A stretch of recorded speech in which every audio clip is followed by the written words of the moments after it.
And good morning. It is a Tuesday edition of Glenn Clark Radio. I am Glenn Clark. He is Griffin. And, of course, Charles, our new spring intern, is here as well. And I still haven't come up with a nickname for him. I was thinking about, there's two famous, so Charles' last name is Greer. There's two famous athletes that I thought of whose last name was Greer. There's, of course, Hal Greer, the basketball player. Will Greer? No, I was not thinking of one-time West Virginia quarterback Will Greer. I was thinking of two that had kind of well-known nicknames or fun names. Will is a very common name. Of course, Hal is not much of a name. Once upon a time, the Texas Rangers had an outfielder, and I harassed him a few times at baseball games when I was a kid. His name was Rusty Greer. I don't think Charles would want us to call him Rusty. I just don't think that would be the name. Although I believe Rusty is still in the Navy, for the record. For those of you, neither of you get that. That's fine. I accept my age. It's what it is. So there's that one. The baseball player still in the Navy? Is Rusty still in the Navy is a line from National Lampoon's Christmas Vacation. It's a very famous film. Okay. One of these days. One of these days. There is also, of course, the legendary Rosie Greer, who played for the Giants and the Rams and was a 3-time All-Pro, and I believe went on to an acting career afterwards. And Rosie's a cool name. I do like that. I don't know how I felt yet. I'm still working on it, Charles. You can give input if you'd like, but typically it's going to be one that I just sort of choose that just feels right is normally the way this works when it comes to these things. This only makes me think of a teacher I had in high school that gave me the nickname, like, first week of school, would call me Charles in Charge for the whole Charles in Charge, right. And that frustrated me so much. Yeah, I don't love that one. I don't love Charles in Charge. That goes for the off record. the, like, pop culture, TV kind of. All right. It is a very famous television program, of course, Charles in Charge, so that's not bad. All right, Charles is around today learning the board so that he could be a backup should Griffin unfortunately perish one morning in a fiery auto accident. You might say to yourself, well, wouldn't you cancel the show that day? No, the show must go on. And Griffin understands that. Yeah, I do. This is not a football game on a Monday night situation. This is if Griffin were to perish terribly, I mean, just in a horrible fire, burned beyond any recognition, it would be sad. But we would have a show to do. And I mean, that's the way it goes. I would want you to go on. Thank you, Griffin. I appreciate that. Hey, what could be better than a primetime wildcard matchup between the Ravens and Bengals? Well, cashing in on the action with great sports betting promos. Go to PressBoxOnline.com/offers and bet $20 with BetMGM. If the Ravens or the Bengals score one touchdown, you will win $200. I'm going to read that sentence again. Go to PressBoxOnline.com/offers and bet $20 with BetMGM. If the Ravens or the Bengals score a touchdown, you'll win $200. Yep. You win $200 on a $10 bet. If either team scores a TD, I don't think we got to double check that and make sure we have that fact right, because unfortunately the person that sent me this wrote two different numbers on that, and I didn't proofread it. It's a little bit on me. I'll give you that. It's a little bit on me for not proofreading it, but it's more on John Colson. I'm going to call you out by name, John. We got to work on that. I'll be the one. I'll just go ahead and wander over right now, PressBoxOnline.com/offers, because I'm a hero. That's what I am, if nothing else. PressBoxOnline.com/offers. Let's see. BetMGM. Click here. Let's see what we get. Well, it's not telling me. All right, John, we're going to have to get you to answer this. Please text John. Please do me a favor. All right. Send him a picture of that first read. Say, hey, there's two different numbers right there. One says $20, the other says $10. We need to know which one is correct so we can make sure we get that right. Again, should have proofread. Professionals proofread. Admit that. I am not. I am a semi-professional. That's just the way that it goes. All right, coming up on the program today, Biff Poggi is going to join us. You know Biff, of course, a longtime coach at Gilman and St. Francis. Then he left to be an assistant at Michigan. And now he has his first ever college football head coaching job, as Biff is going to be the head coach at Charlotte, the University of North Carolina at Charlotte. The Charlotte 49ers will talk to Biff Poggi about moving into the college football head coaching ranks a little bit later on this hour. Former Raven Bryant McKinnie scheduled to join us this morning. The big man. I love Bryant McKinnie, man. He was one of my favorites when he was here. Hell of a tennis player. He's actually the reason why I got to spend 20 seconds with Serena Williams once, because they were very close when they were younger. Bryant McKinnie is not only celebrating the 10th anniversary of the Ravens winning Super Bowl 47, but also Bryant McKinnie is joining us because he was announced yesterday for induction to the College Football Hall of Fame. So we will look forward to catching up with him about that. And also it's Tuesday, so we'll talk some college hoops with our buddy Patrick Stevens. Maryland got a nice win on Sunday while you were not watching because it was the exact same time as the Ravens game. They beat Ohio State. So just when things were not trending in the right direction for Maryland, they get a very solid win. They get a week off this week before they return to action this weekend. So we'll talk to Patrick Stevens about the Terps and more. That's all coming up here on a Tuesday edition of GCR. Good news for your pal Glenn. Good news last night. My, oh my. Not as good as news as it was for Griffin. Everything's coming up Griffin I today. had a pretty good Griffin good not weekend only and good clinched night. the bowl pick'em contest. Weren't you a game in front going in? Yeah. Kind of stupid that your buddy I know. didn't jump, assume that you would pick Georgia, especially since that information is available on the interwebs. He claimed he didn't know how to log back into his ESPN account. Well, that just kind of makes him an idiot. It does. There's not a whole lot I can do I about that. I agree. I believe He's an idiot. I believe there's a way to go about retrieving your password, the whole thing. I think it's just like any other website in the world. They can get you in when you need to get in. He probably should have switched to TCU. Now, he would have lost anyway, to be clear. But at least he would have had a fighting chance. And when it was 10-7 for a second, he probably would have thought to himself, hey, I got to punch his chance here. Wouldn't have lasted. Wouldn't have lasted. It was obviously quite one-sided. And went, honestly, about the way that I thought it was going to go. Maybe I didn't think that it was going to be 65-7. But, I said I thought this looked like a blowout. This matchup just wasn't favorable to TCU.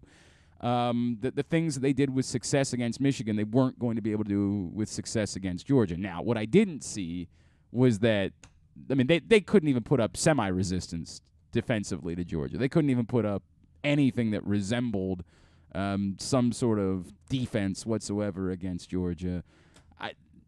There's nothing more to say about this. This is what happens when we have a boring championship game is people try to do the bit well, is Georgia one of the all-time great teams? No, they're not.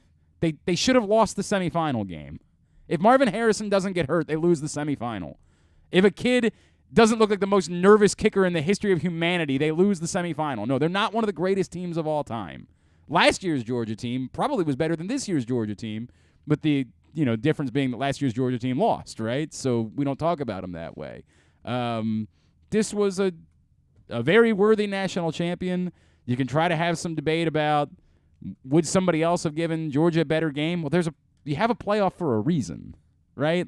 It is goofy that they stacked it the way that they did, that they didn't do the Michigan-Ohio State game in the semifinals when they had the opportunity to. I don't know why they wouldn't have done that to try to create what would have been the most anticipated semifinal of all time. But I don't really have an issue with the seeding at all, even a little bit. I did think it was a little unfair to Georgia. They had to play Ohio State first when I think everybody knew Ohio State was a better overall team than TCU was. Now, again, as it turns out, TCU earned their way. They deserve to be there. They beat Michigan. They beat an undefeated conference champion in order to get into the championship game. It was just a really bad matchup. Terrible, terrible matchup. And kind of ballooned from there. At some point, you're so deflated. The score is 65-7, but is Georgia really 58 points better than TCU, or are they 30 points better than TCU, and then TCU just kind of gave up? Who knows?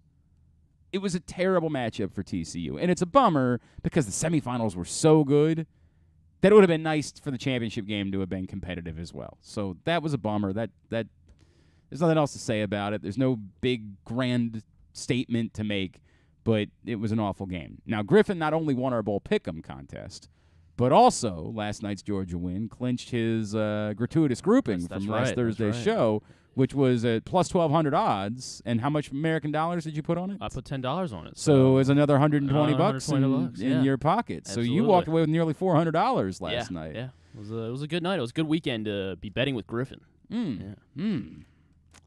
I really don't know how this happened after you stunk in bowl picks for like the first week. I have no idea how this came I finished. to be. I was counting it this morning. I was like, I finished 24-6 in the last 30 bowl games. It's not bad. Yeah, A little bit of a heater. Little bit of a heater. So that's the good news. The bad news is for one John Proctor. Ooh.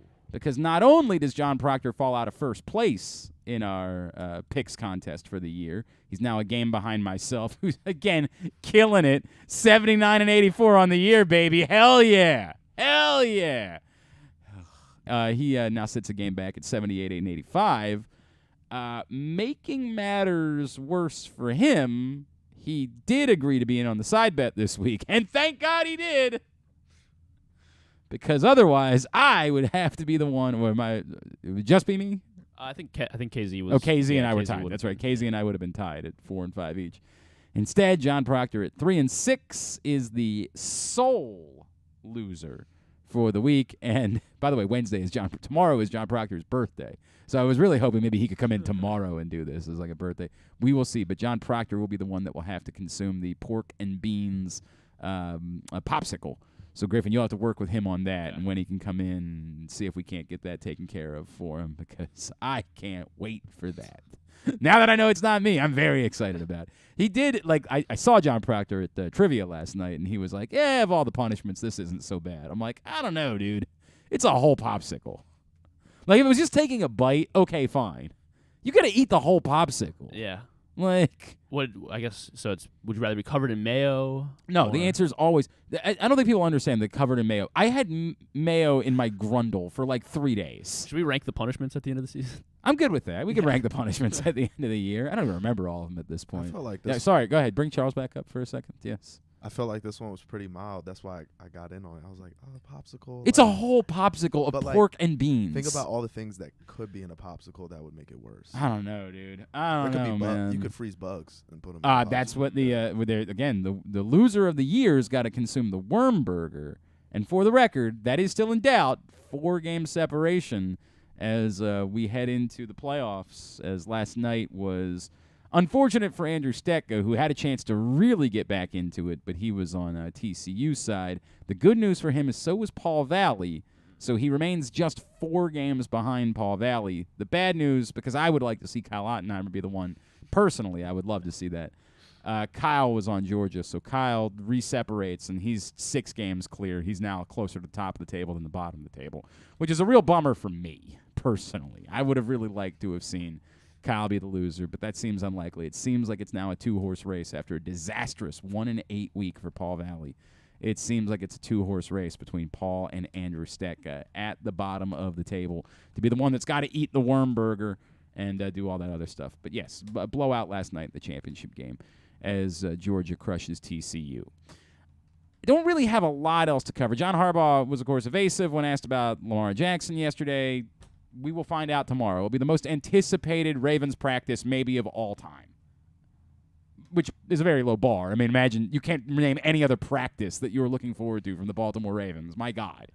This will probably be the most anticipated practice, and we'll have heavy attendance from both local and national media, if I had to guess, because it'll be the first time that somebody will be able to walk in and say, we see Lamar Jackson on the practice field or not when we think there's a real chance.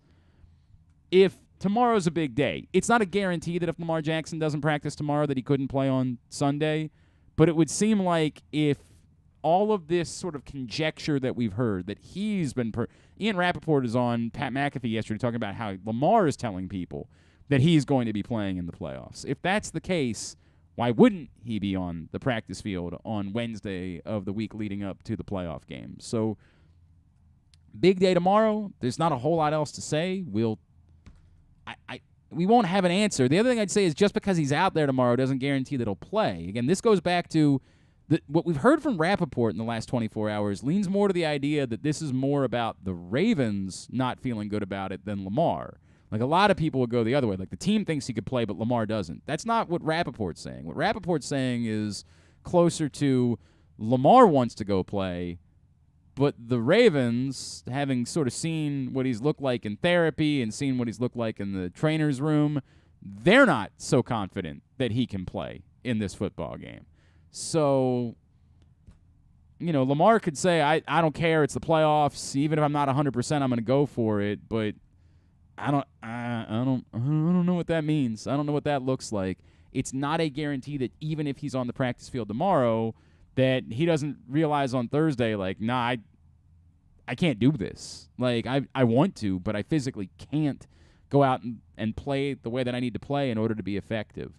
So tomorrow's a big day, but it's not a guarantee. Tomorrow is just our first real, like, genuine information that we have in the conversation, and then from there we'll have to keep monitoring it day by day to see if Lamar Jackson will play. If they make him available to the media tomorrow, which I'd be very surprised by, but if they make him available to the media, I would say that reflects an extraordinary amount of confidence that he would be playing.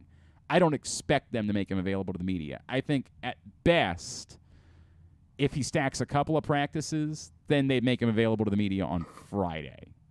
Like, at that point, they would have more of an amount of confidence that he's going to play and then make him available to the media on Friday. So that's sort of my guess about the Lamar Jackson thing. A continued weirdness out of Cincinnati yesterday, like where their fans, the fanalist types, the guys that aren't really like media members as much as they are, and we know a lot of these types in Baltimore, people that are fans of the team, that have earned or bought blue check marks on Twitter and have managed to get attention because of it, are trying to create some amount of controversy. The one that was really bizarre to me, there were two that were pointed out. This guy, what is this guy's name? Joe Goodberry is this guy's name that everybody's reacting to. And he's apparently a popular figure within Cincinnati Twitter. He does a YouTube show. I mean, he's a fan. He's a fan that's gotten a following on Twitter. Shared out two particular videos that were trying to suggest that there was something, I don't know if he was trying to make it dirty. I don't know what he was trying to say. So, one, he shares the play. This is the play where Tyler Boyd had to be evaluated for concussion. Roquan Smith sees he's not getting up, takes the ball, nods his head in approval, and throws the ball at Jamar Chase as trainers run onto the field. And when you read that, you're like, oh my God, did that happen? Like, that seems crazy. Holy crap. So how did I miss that, right? You watch the play, you're like, all right, let me see here. All right, well, okay, Roquan Smith does get up, and he kind of high-fives someone, and then he does kind of weirdly flip. Okay, so it's not at all what you're describing in the video. There's clearly no world in which Roquan Smith knows that Tyler Boyd is down for the count on this play. Like, if you watch this video, there's no world in which Roquan Smith has evidence that Tyler Boyd is potentially really hurt here at all. Like, that doesn't exist. He just gets up and is looking the other way. No idea what's going on with Tyler Boyd behind the play. He does, oddly, and I just pointed this out, it is weird. He gently flips the ball up in the air. There's no official there. So he's not flipping the ball back to an official. He does gently flip the ball up in the air towards Jamar Chase, which, again, is weird. Like, I'll give you that. That's weird. You don't see that much. You don't see players toss the ball to another player. In no way does he throw the ball. He throws the ball at Jamar Chase. I mean, I guess you could squint and suggest that's what's happening here, but you would need to provide the context of, in no anger whatsoever. It almost looked like he was trying to give him the ball. That's exactly, like, it's weird. Like, that's what I looked at. I'm like, I don't know what happened here. I don't know why Roquan Smith gently flipped the ball up in the air towards Jamar Chase, but he did. It's weird. I'm not sure what are you bothered about by that? Like, what is the malice involved? If right now, if I said, I was walking out of the room and I flipped this microphone cover towards you, would you be angry about that? Or would you be like, that's weird? Yeah, I think that's very weird. It's weird. And I'm giving you that. Cincinnati, it's weird that Roquan Smith gently flipped the ball up in the air towards Jamar Chase. I don't know why he did that. There is absolutely no world in which it's dirty or cheap or there's some sort of malice involved. It's just weird. I don't know. I don't know if the guys have been jawing and they were just having fun. Like, I don't know what that's all about. I couldn't explain it. And nor do I think it requires an investigation because it's such a nothing that who could possibly care? Who could care that Roquan Smith flipped the football in the air? Charles, you played a lot of football. You ever seen anybody just sort of gently toss a football in the air towards another player during a game? It's weird to me. Yeah, this immediately made me think of. So I was a gunner on the punt team. Okay. Stevenson, and literally every time that the punt returner did not field the ball. Charles, do me a favor. You got to get that microphone closer to you. Every time the punter wouldn't field the ball, and I would have to go down it. Yeah. I would pick up the ball and hand it right at the punt returner, not the ref. You would hand it to toss it or hand it to really? the punt returner to let him know, I'm here. And that's what Roquan Smith's doing. Okay. Letting Jamar Chase know, I've here. never noticed this before. I've never noticed this. Doesn't really merit a tweet, especially. It doesn't merit anything. It's such a nothing. At the end when he says, as trainers run onto the field. Right. Roquan Smith's walking away from Correct. Tyler Board and the trainers. It's and so tosses weird. him the ball as he's rolling on the ground. He doesn't even see it. He clearly has nothing to do with Tyler Boyd at all. Nothing. It's so bizarre. It's such a weirdo thing to tweet about. There was another one where he said, he points out, I think it was Darryl Worley, and I don't remember which of the Bengals receivers it was. He says, everyone's checking on the two guys on the turf after a big hit. Everyone except for Roquan Smith. Roquan Smith, on this particular play that he sent out, is excited about Darryl Worley breaking up the play and comes over to give him a pat on the back. And then after he realized that Darryl Worley's down, now he's like, oh, okay, let's make sure he's all right. There's nothing there, at all. There's nothing. It's such weirdo behavior that's going on in Cincinnati where they're trying to make it seem like there was some sort of, this was Bountygate or something. If anything, now looking at the video, Boyd goes on the stick route. He catches the ball, turns around, makes a football move, and fumbles it. And Roquan Smith just gets up and acts as if it's an incompletion. He could have picked up the ball and ran with it, and they probably call it a fumble. I don't think they would have ruled it. I don't think they would have ruled it a fumble. I think I remember right on that. Because it is pretty far, and he could have been juggling it, but he definitely turns around and makes a football move after he catches it. It's just, there's so much weird here where this is what I talk about. And by the way, this is just fans, right? This has nothing to do with the actual team itself. But I noticed the emotion. It was so weird on Sunday. And when I talk about the idea that, there's a chance they could be deflated, and I don't know at all. I'm not in Cincinnati. I couldn't speak to this whatsoever. But I just wonder, how amped they were for this. How much they convinced themselves of the us against the world thing because they were the real victims of what happened with Damar Hamlin, collapsing on the field. And somebody brought it up to me. Somebody who's a more reasonable Cincinnati fan said, the way this team has been playing, everyone in this city was convinced they were going to win the football game. And if you were in those shoes and you genuinely believed that you were going to win that game and it was going to set you up better for the postseason because you did, you might be able to understand a little bit of the disappointment that comes along with having that opportunity taken away from you. And to a minimal extent, I would say, I get it. I also think that would be washed. I'd like to hope that most of us could be adults about this and understand that you're not the victims here. It's weird. It's gross. It's I don't even know how to put it into words. It's bizarre.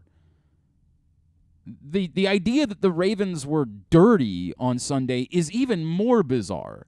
It genuinely comes off like you were supposed to just not try because you didn't play a lot of your starters and were infuriated that you were trying.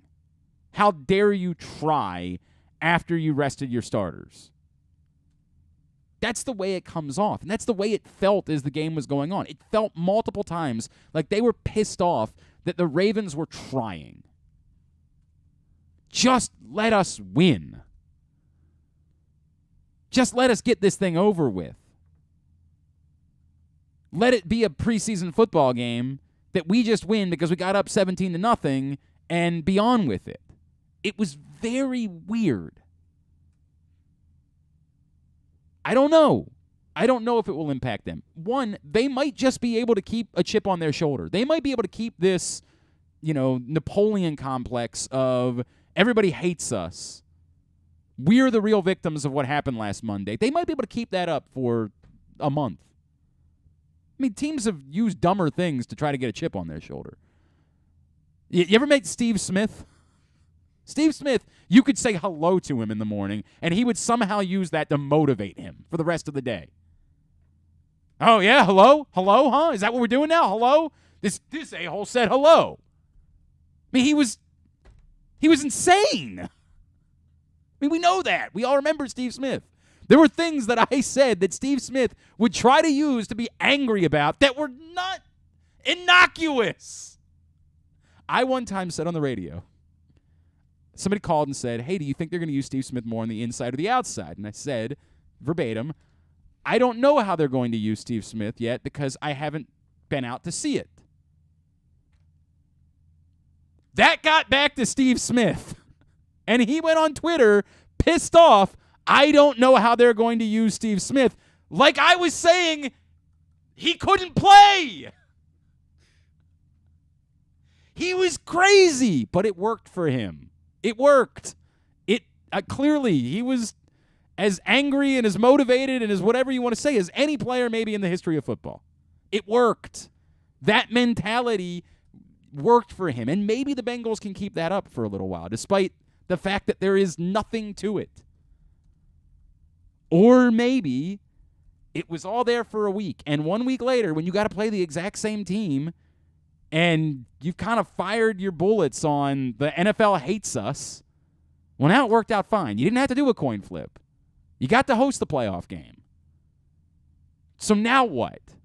I just wonder if that leads to an amount of letdown. If it leads to emotionally being difficult to be as on edge as they appeared to be last week. And I don't know. We can't speak to it. Our buddy Rocky Boyman will join us again later on this week. He played in this league. I'll ask him what he thinks about that. It's just, it has continued to jump out to me in the 48 hours. Now, not quite 48 hours since this football game was played. It's all so weird. Like, it's just so weird what's going on in Cincinnati. And maybe what we saw yesterday from some of their fans has not, maybe like the 48 hours removed. If, like, we walked in and asked Joe Burrow, like, did you think there was something going on with this play? He would be like, no, that's the dumbest thing I've ever heard. It was fine. They were out there playing football. Like, what in the hell would we be mad about? I don't know. I don't know those answers. Oh, sorry. Go ahead. Bring it. Charles. You make a good point because, like, you always hear the quarterbacks have to find that motivation, find that chip on their shoulder. Joe Burrow's not thinking of this as like more hate towards the Ravens. Yeah, he probably already hates the Ravens. Sure, and it's a playoff game, and they want. And by the way, they're really good, and I'm worried about that because they're really good. But if you asked him, he'd probably say Roquan Smith made a good football player. Right, he's a football player. He's a hell of a football player. That's what it is. There is only one more week for you to take advantage of this great deal we've been offering with the Ginsu Kamado Grill. Use the code TAILGATE at ginsugrills.com, and you'll save $100 when you pre-order your Ginsu Kamado Grill. The perfect ceramic home grill or tailgate for searing, baking, and smoking all kinds of food. Again, ginsugrills.com. This is the final week. Use the code TAILGATE. Save $100. A pleasure now to be joined here on GCR by a Baltimore football legend. This man, of course, from Gilman, from St. Francis. And now he is the head coach at Charlotte, as next season will be his first season as a head coach at the collegiate level. It's a pleasure for us to welcome into the program Coach Biff Poggi, who's with us on GCR. Coach, it's Glenn in Baltimore. It's great to chat with you. I know you're up early out on the West Coast. Thank you for taking the time for us this morning. Well, I'm actually back on the East Coast, so not that early, but pleasure to be here. Well, I apologize. I got some bad information then, Coach. I apologize for that. Hey, just before we get into all of this, I just wanted to get your sense, because I emotionally, I know there's a lot of different ways that people take this. When you come up short, and I know that there was a lot of disappointment because you guys played a hell of a game in the semifinals, but are you the type that, like, is rooting for the team that beat you? Like, I want that team to go all the way? Or are you completely disconnected the moment that game is over and you don't care at all about what happened last night between Georgia and TCU? Well, usually completely disconnected, but since one of my former players, actually two of them, played at Georgia. Okay. One was a starting middle linebacker, one's a reserve receiver. I was rooting for Georgia, and but usually disconnected. Okay, it's that, and none of that stuff matters to you. You're like, dude, we lost, so the game. Who cares at this point, right? Like, Yeah, no. yeah, I get right, that. no. I completely get that. Hey, Coach, can you take me back? We followed you, we've covered you, we've been around you for a long time. When was the first time in all of this, your football life, that you thought to yourself, hey, I might like to do this at a higher level. I might like to take another step in my coaching career? Well, I think I started out as a college assistant when my playing career was over, and but when my wife Amy and I was starting a family, I decided I didn't want to work those hours and be away from the kids all the time. As college coaches, you're up early in the morning and you're home late at night. And when you have little people in the home, that's kind of really not a life that she and I wanted to live. So, I thought that very happy doing the high school thing. I loved it, really loved it. And then when our youngest child kind of got, through high school, I thought, maybe somebody will call and give me a chance. But it wasn't until just recently that I was prepared to do it. What changed? When you say it wasn't until recently, what was it that made you say, okay, now I'm ready for this? Just not having children in the house. That's it. Not okay. having. Yeah, that was it. Yeah. Okay. When that happens, do you become aggressive about like trying to reach out for jobs, or is it more like I never reached out for a job ever. I was always called by various institutions, and then you kind of get in the interview process, and it's a little bit like it's a little bit like dominoes. When the first one calls you, then they tend to follow on. But I think if you're a coach and you're calling for jobs, not a good sign, and probably not going to get one. Sure. So I understand. So last year, Connecticut called and went way far in the process with them. Actually, was a finalist, finished second to Jim Mora, who's done a really good job there. And then this year, it started with kind of a number of other big Power 5 schools, but the Charlotte job is just incredibly interesting. I mean, the town is interesting. The program's brand new. It's really 10 years old.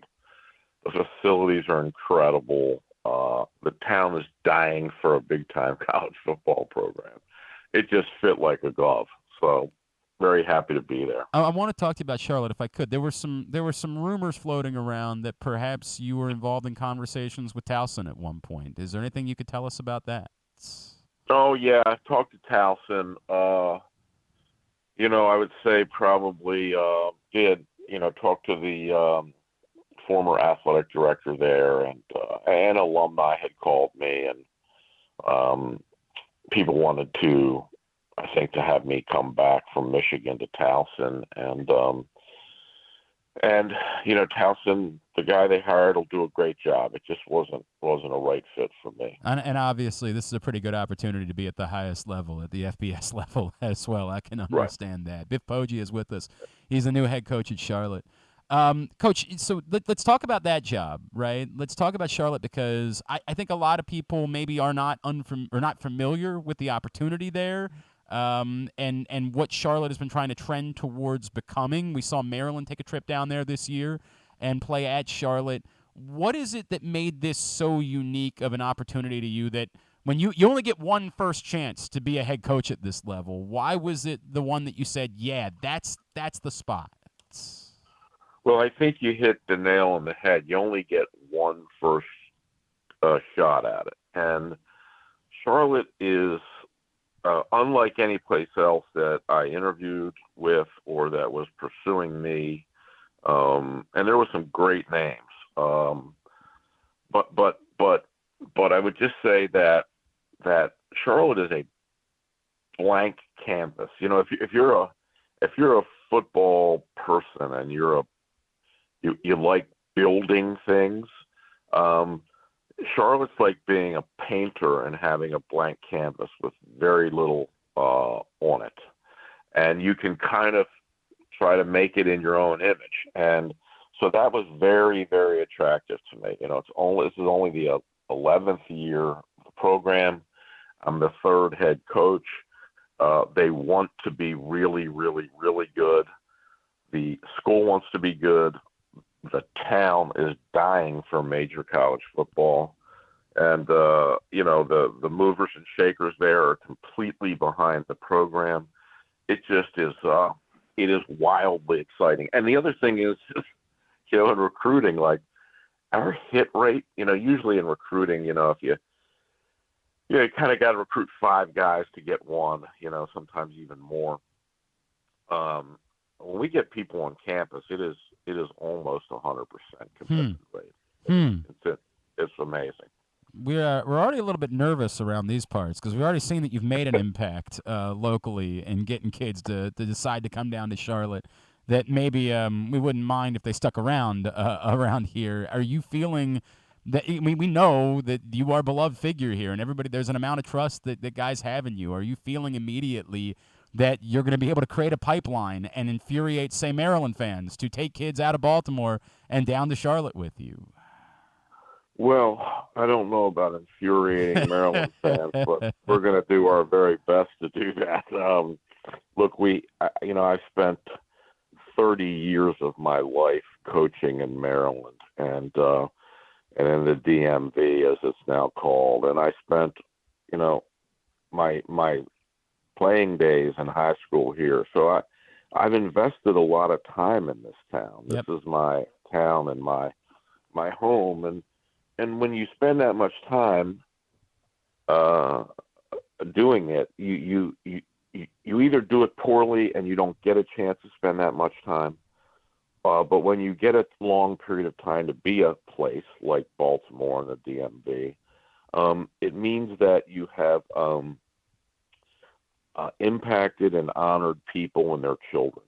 And when that happens, people have a certain loyalty to you. And so we have had an incredible amount of success here. And you have to remember, I was coaching Michigan to the very end. It's not like we had a whole lot of time to be out recruiting. I mean, it was we just got done playing 8 days ago. So I think that we are going to continue to recruit here, and we are finding incredible feedback. I mean, we have players calling us from this area that are 4- and 5-star players that want to come play at Charlotte, and we're really happy about that. I saw Darrell Robinson was a big one that came in and rejoined you. Of course, was at St. Francis. That's obviously a big deal for you guys. Biff Poggi is with us here on GCR. Coach, as I ask this question, I hope you'll let me think this through. I know that part of your story is that you've been willing to use your own personal resources over the years, and St. Francis being the one that stands out and saying, hey, I want to give kids a better opportunity, and I'm willing to put up my own resources in order to do it. I don't know how that looks now in the era of NIL. Is there an ability for you to do that? I'm asking a question genuinely not knowing the answer, right? Like, with NIL, can you continue to use your own personal resources to try to help kids get opportunities, or is the governance of NIL, does that not allow that? Well, you can't use your own resources to pay players. I mean, that obviously doesn't work. But my resources are a little different, and I think fairly unique in that, I was a businessman in this area too, trying to raise and support my family, and had, was fairly successful over 35 years. So I have I do know something about business and how businesses operate, and so when it comes to NIL, what I tell players is this: that have come to Charlotte is, if you come to Charlotte and you're really a good kid and you do well academically and you have a the I in NIL, by the way, is the most important thing. It's not really your name. It's not your likeness. It's your image. And when I say that, that image means who you are, as a human being.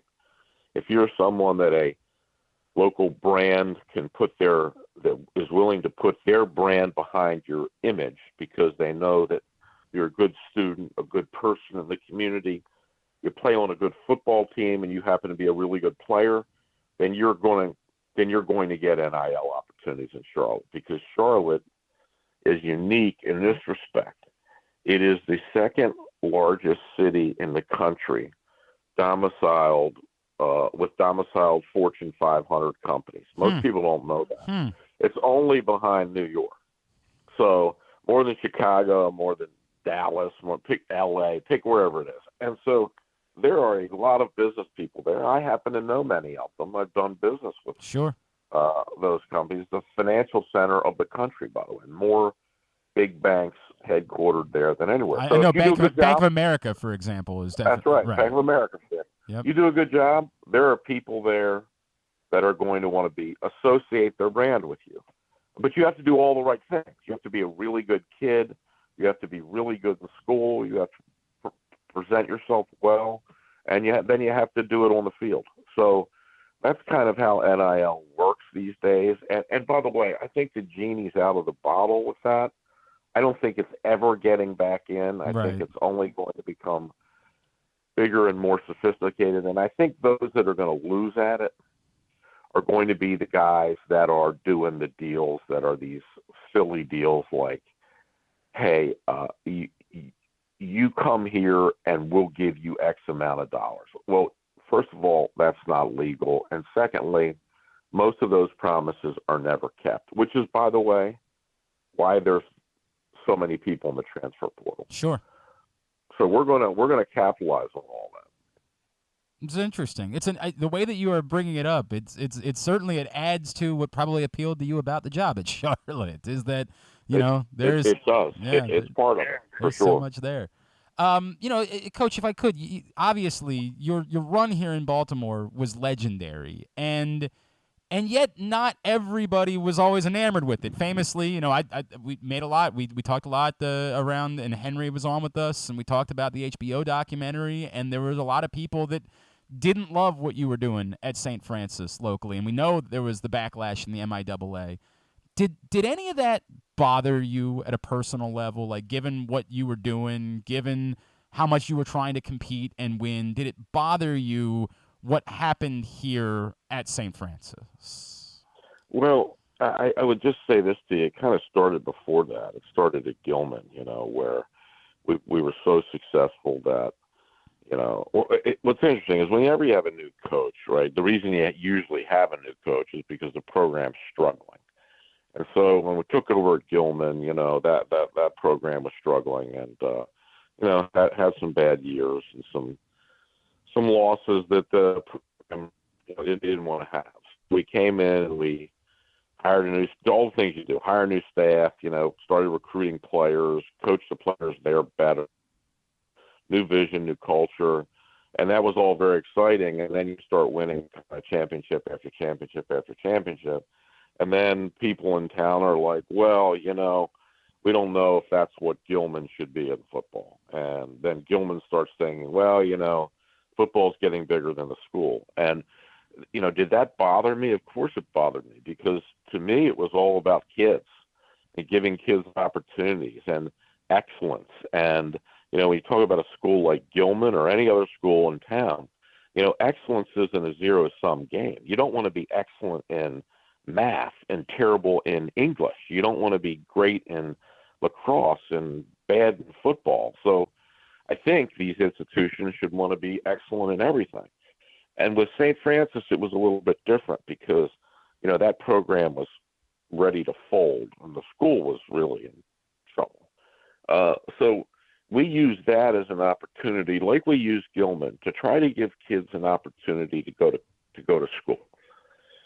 and it was a great success. And the league somehow did not ban Gilman when we were winning championships. But when we went to St. Francis to win championships, all of a sudden the league banned us.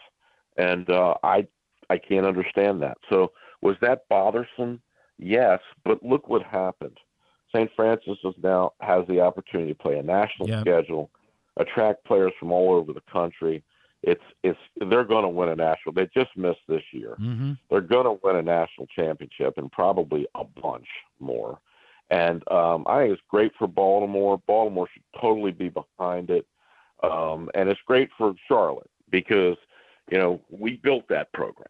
And the people there know it, and the kids know it, and their family know it. So when I come calling at Charlotte to recruit, and by the way, I will be in the DMV in 2 weeks recruiting, we get a really great reception, and I'm really happy about it. Yeah, like I said, there's Maryland fans that are worried about this, Coach. Really worried about what you're about to do here recruiting-wise. We're nervous about that. Let me give you this one. Obviously, the relationship between you and Jim Harbaugh is well documented. We were talking to Bruce Feldman about it a couple weeks ago. I thought his piece in The Athletic was incredible about the role you played there. If another Harbaugh were to give you a call in the future and say, hey, we're trying to get to some things figured out here and just keep things fresh, any chance you'd be maybe willing, not now because I know you got a job to do, but like in the future to come back here and help another Harbaugh? Well, I love the Harbaugh family, starting with his John and Jim's dad, Jack, and their mom, Jack. They're just great people. And of course, I love Jim. He's a very dear and close friend. And John and I have a very nice relationship. And I would imagine after we get to the CFP at Charlotte in a few years, if John were to call, I'd be happy to go down and sit with him. I love that. I love everything about that. Biff Poggi, really happy for it. Can I wrap this way? If I said that you've now accomplished like a dream, would that be a way to describe that? Like with being a head coach at the collegiate level, what does that really mean to you as far as when you were a kid, when you first got into playing football? Like, is this something that you dreamed about when you were a young person? Yeah, I mean, it's a great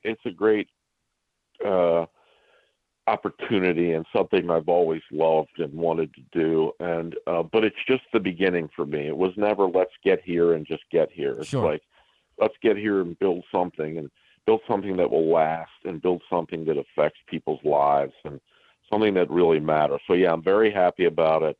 You could say it was a fulfillment of the dream, but I'd call it the beginning of a fulfillment of a dream, and that's kind of the way we're looking at it. This is actually, I'm sorry, because Chris sends in a very important question. Have you decided your game day apparel for the sidelines in Charlotte? Will the guns be out on the sidelines in Charlotte next season? Excellent question. It will be Charlotte, as you know, is in the South, and I will be in shorts. I will be in a cutoff shirt and an ice hat. Yes, that is the apparel for sure. That is awesome.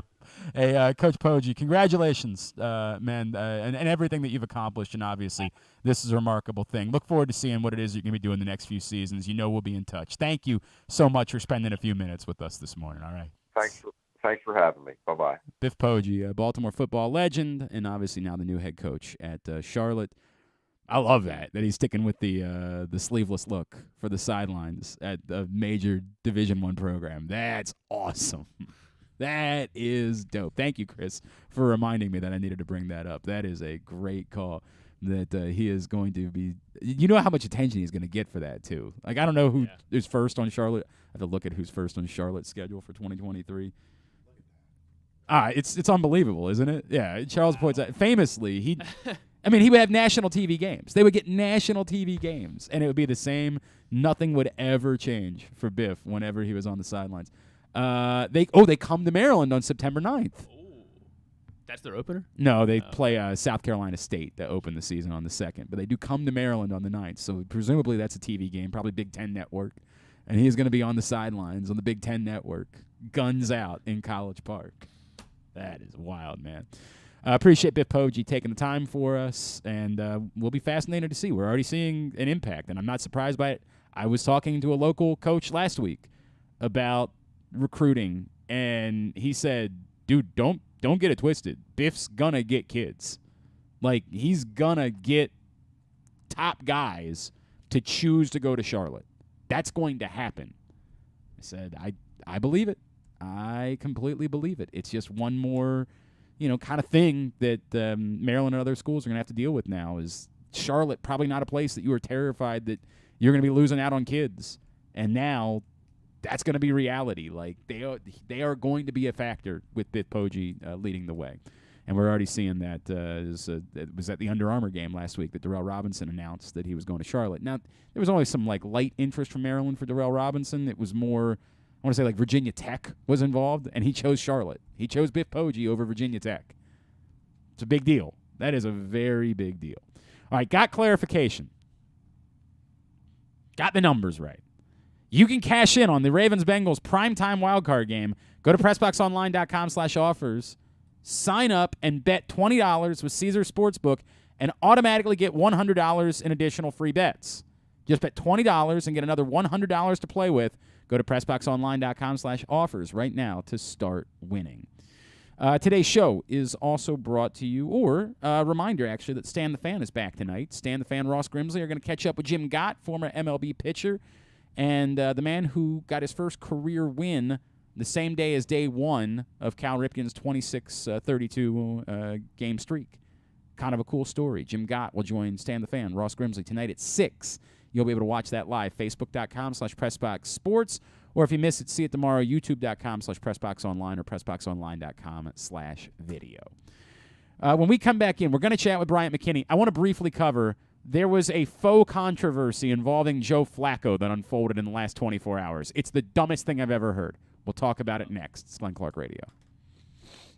The Baltimore County Police Department is hiring. Entry-level officers start at over $60,000 and over $64,000 for lateral officers, with $10,000 signing bonuses available. Plus, cadets start at over $32,000. Great benefits are available, like medical, dental, and vision insurance, tuition reimbursement, 15 sick days per calendar year with no limit, career advancement to more than 20 specialized units, and more, with further incentives for military service members and veterans. A passion for service, a career for life with the Baltimore County Police Department. Find out more at joinbaltimorecountypd.com or call 410-887-5542. Must be a United States citizen, have a valid driver's license, and a high school diploma or GED equivalent. Gambling can be a fun and entertaining experience, but there are risks involved. If you're planning on betting on the game at the casino or on your phone or computer, know your limit, stay within it. Set a budget and a time to stop. Remember, gambling isn't a financial solution, and it doesn't mix well with alcohol or drugs. Know the risks and have a plan before you begin gambling. For free and confidential services, call 1-800-GAMBLER 24/7 or go to helpmygamblingproblem.org. Experience the best in Kamado Grilling, a complete outdoor cooking appliance. The Ginsu Kamado Grill allows anyone to sear, grill, bake, and smoke all types of food. Designed for efficiency and function, the Ginsu Kamado Grill upholds the enduring legacy of the iconic Ginsu brand. The Ginsu Kamado Grill is perfect to cook all year round, is great for parties, and ideal for tailgating with your friends. Reserve your Ginsu Kamado Grill today at ginsugrills.com and get $100 off on your pre-order when you use the promo code TAILGATE. That's ginsugrills.com. Reserve yours today. Whether your focus is luxury and comfort, convenience and technologically advanced connectivity, or sporty performance and aggressive styling, we've got the perfect Highlander for you. Check out buyatoyota.com for deals on new Highlanders from your local Toyota dealer today. Looking for some excitement in the new year? Laurel Park has plenty of live horse racing events to spice things up this January. The much-anticipated Winter Meet kicks off on January 1st, plus we've got special MLK Holiday Racing on Monday, January 16th, and the Winter Carnival Stakes on Saturday, January 21st. Winter may be cold, but the racing at Laurel Park is hot. Learn more about upcoming January events by visiting laurelpark.com.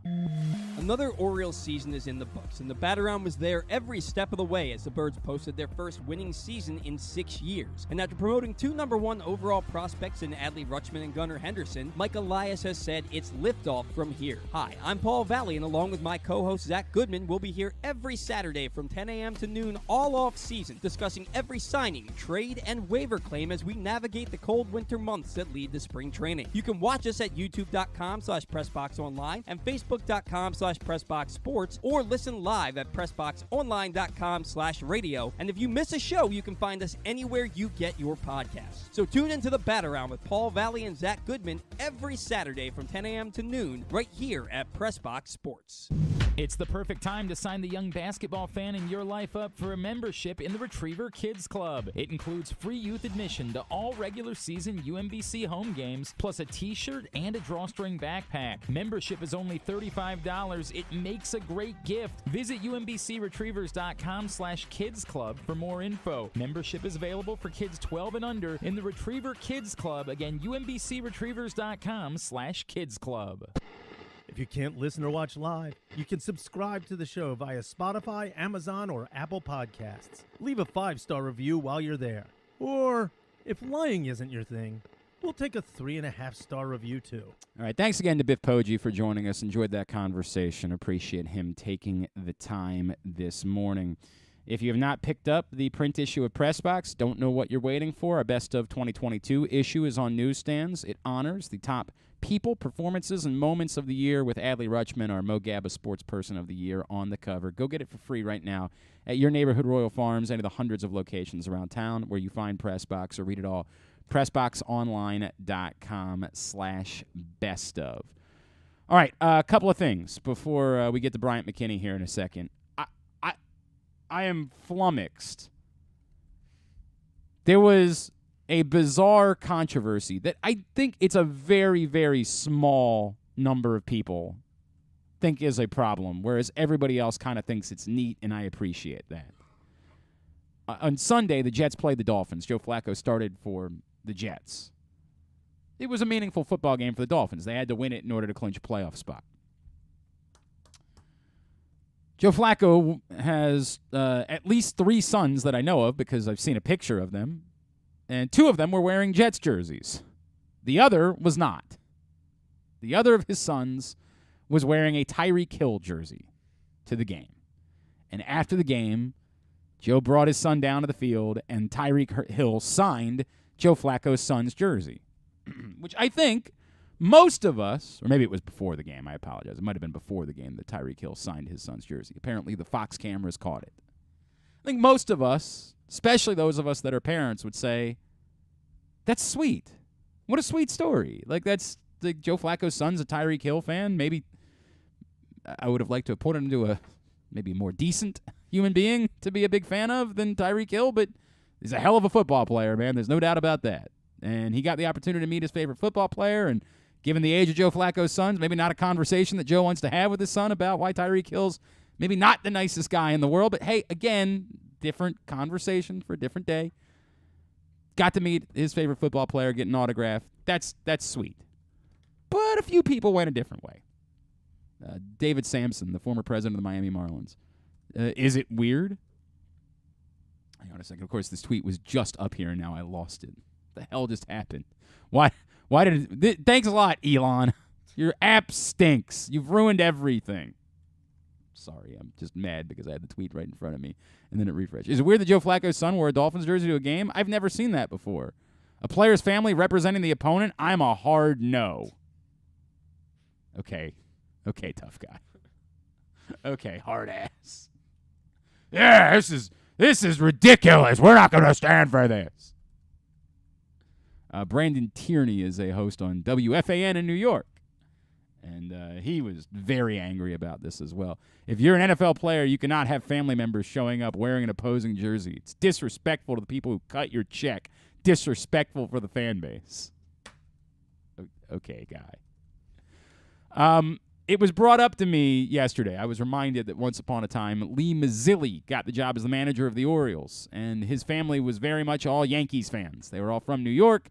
They were New York, tried and true, and one of the things we didn't love was apparently Lee Mazzilli's family would be out in town wearing their Yankees gear. I don't remember being bothered about it personally. The story, I was reminded of it. I was also reminded that at one point Terrell Suggs famously wore a Yankees jersey, a Yankees hat in the Ravens locker room, and he got a bunch of flack about it. Terrell Suggs is an adult, which would be a key difference between the two. Now, I really don't care. I would prefer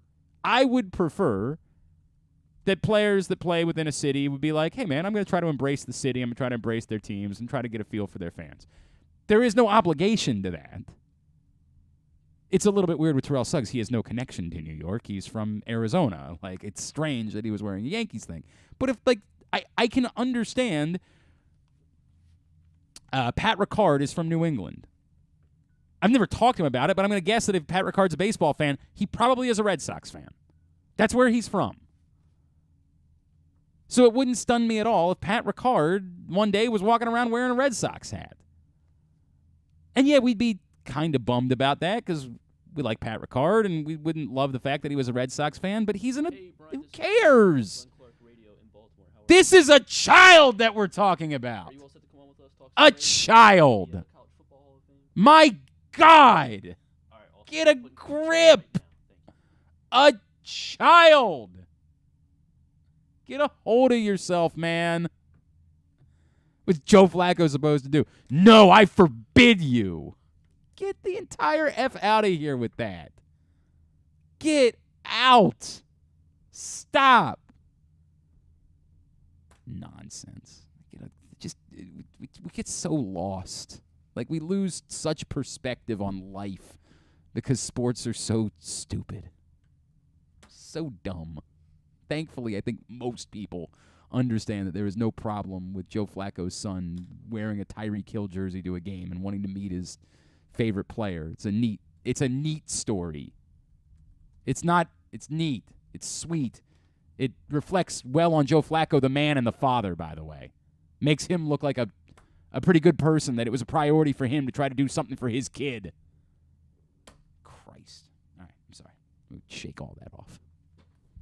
Joining us now, a man that was teammates with Joe Flacco once upon a time. You want to add something to it, Charles? Is that the yes? I was just gonna ask, is it the oldest or youngest son? I don't remember. I'm sorry, I don't remember. If it's the oldest, he's probably had to be a Joe Flacco fan for a while now. So like, it's like kind of like on the father to like allow him to like be fans for others. Yes, you don't just have to root for my team all the time. Exactly. You can be your own person a little bit. Then there's even less like kind of controversy if it's the youngest, because it's like, yes, he's a baby, right? Like, well, come on, get out of here with this. All right. Joining us now, this man, as I mentioned, was teammates with Joe Flacco once upon a time, and we've been celebrating all season long the 10th anniversary of the Ravens winning Super Bowl 47, and he, of course, was a big part of that playoff run. But yesterday, some even more incredible news for him as he was announced for induction to the College Football Hall of Fame, which is very cool. He was one of my favorites during his time in Baltimore, was a regular with us. In fact, he's the reason why I once got to spend 20 seconds with Serena Williams, which was a true highlight of my life. He is my friend, Bryant McKinnie, and he's back with us now here on GCR. Bryant, it's Glenn in Baltimore. It's so good to catch up, man, and more than anything, congratulations on an awesome honor. Thank you for taking the time for us. Oh, thanks for having me. And yeah, I'm kind of surprised. I guess I'm surprised, yeah. Thank you very much. Because I never knew when it was going to be announced. I was on the ballot before, so it's like I just feel like I never hear about it, so it just caught me off guard. Wait, so like they don't tell you ahead of time? They don't like call you on Sunday like, hey, by the way, Brian, there's going to be an announcement tomorrow. Like, be ready for it. Nope. Wow. So like, how do you? So do you get the news in a tweet? They mailed. Well, how I actually found out is Venus's former assistant. She works at the University of Miami. She texted me congratulating me, but I didn't know why. I thought she was trying to say University of Miami, and I was like, I'm already in the University of Miami Hall of Fame. So I didn't know what she was talking about. And she was like, wait, nobody told you. I'm like, told me what? And then it was like an ongoing thing she didn't want to tell me. She's like, well, it'll be announced at 4 o'clock. I'm like, what will be announced? And she probably just told me, she said, just act surprised. And I was like, all right. And then she finally told me. So that's how I found out. And then she hit me back. She said, I should have got something in the mail, but I hadn't checked the mail yet. So there was something in the mail to kind of let me know that I got to open it. I didn't even open it. But there was something that came in the mail that is to let me know that I made it. Dude, that's so great. That's so cool, man. What is it? Like, I'm just looking over this list, right? This list includes, only some of the greatest players in college football history, like Reggie Bush and Tim Tebow and Luke Kuechly. Like, I'm looking over this list, and I'm like, holy crap, man. Like, that is some pretty amazing company. Not to say, I don't want to make this very clear.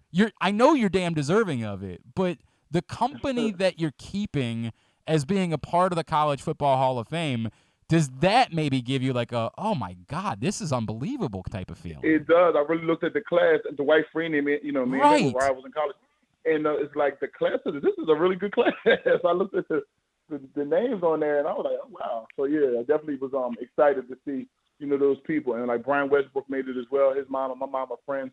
It's cool. And we became friends too through the NFL moms. So yeah, I was definitely excited to see a lot of people that made it. Brian, we talked a lot over the years. Obviously, we connect you so much with Miami and those teams and that era of football and what a special time it was. And obviously, we got to touch a little bit of that in Baltimore with the Ray Lewis and the Ed Reeds of the world. I know you and Ed were very close, but to represent that group, I think people lose perspective. It's funny because I look at these two guys that I'm sitting across from in the studio, and they're young, right? Like they're in their early 20s. And last night, you saw people on Twitter like, man, is this Georgia team one of the great Georgia teams of all time? I'm like, no, what are you talking about? Is this Georgia team one of the great teams of all time? Like, they nearly lost in the semifinals. If Marvin Harrison doesn't get hurt, they lose. Like, is there something about continuing to represent those Miami teams and how great they truly were that means something to you now as a College Hall of Famer? Yeah, it definitely does. At the time, we didn't realize how good we were. We're just out there just trying to win a game and win the national championship. But when you look back on everybody's, career, college-wise and in the pros, it's like, oh, wow, this is a great group of guys that were all together on the team at one time. So it's just like you just really just are anxious for, the school to get, things back together and kind of get that tradition back, bring that back alive. Yeah, man, it's really cool. It's really cool. I'm very happy for you, brother. It's an amazing, amazing honor. But since I got you, I need to reflect. We've been doing this all season long. We've been bringing guys on. It's 10 years. It's 10 years, man. 10 years since you guys won a Super Bowl here in Baltimore. Bryant McKinnie's with us. Take me back 10 years ago because you were such a central figure in what happened as the Ravens turned things around. Can you take me through that year? And I'm sure you were frustrated as hell about the fact that you weren't on the field and what was going on. And why? How did this all come about that you got back in and all of a sudden this offense looked very different the moment that you were on the field? I played I was starting in the preseason, and I was graded out the highest. That's why I was so confusing. But then the offensive coordinator at the time, Cam Cameron. Yeah. He wanted to try something different, but never gave me the opportunity to try. He was like, oh, we're going to do this no huddle thing. We don't know if you can keep up. Never got the opportunity to try. So I get pulled in the office. I think we had a Monday night game, the first game or something. I remember getting pulled in the office and them telling me like, oh, we're going to just try. We're going to just go with the young guys and try this no huddle thing, this and the other. And I was like, okay, like this is so weird. I just graded out the highest in preseason, and now you're telling me. But I also had an incentive in my contract too, so I kind of knew that too from a business side. If I played a certain amount of plays, I got a bonus. So that kind of kept me away from that a little bit. But it did keep me away. So, when they were resting some guys in the last game, which was actually Cincinnati that year as well. And so they were going to play me. And I said, well, I'm going to go out here and I'm going to just play to a level he ain't got no choice but to have to play me. Like, you know what I'm saying? And I said, I'm just going to go out here. And, like, in my mind was like, I'm just going to go out here and dominate. Now you put me on the field, I'm going to go out here and really just give you no choice but to have to play me after I put together this, this highlight reel. Basically, that's how I looked at it. So, Carlos Dunlap, sorry, but I had to do what I had to do. And when they watched the film, they called me, that morning and was like, hey, we want to bring you in to talk to you. We're going to make some adjustments on the line and things like that. But I already knew what I did.